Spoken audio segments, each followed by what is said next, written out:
Welcome to Sweet Life Beat Life. We hope this video helps. In this video, I will show how to replace rear brake pads on a Ford Escape. First, ensure you have all your tools ready, including a jack, lug wrench, and a C-clamp. Always work on a level surface and use wheel chocks for safety. Once secured, you can carefully loosen the lug nuts and remove the rear wheel, giving you clear access to the brake components. This initial setup is crucial for a smooth and safe replacement process. Next, we'll focus on the brake caliper. You'll need to locate and remove the two guide pin bolts, typically found on the back of the caliper.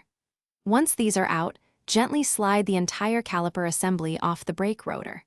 It's very important to support the caliper properly. Never let it hang by the brake hose, as this can cause serious damage. You can use a wire or bungee cord to secure it. Now that the caliper is off, you can easily remove the worn-out brake pads from the caliper bracket. Take note of how they were oriented. Before installing the new pads, you'll need to compress the caliper piston. A specialized brake caliper piston tool works best, but a large C-clamp can also be used.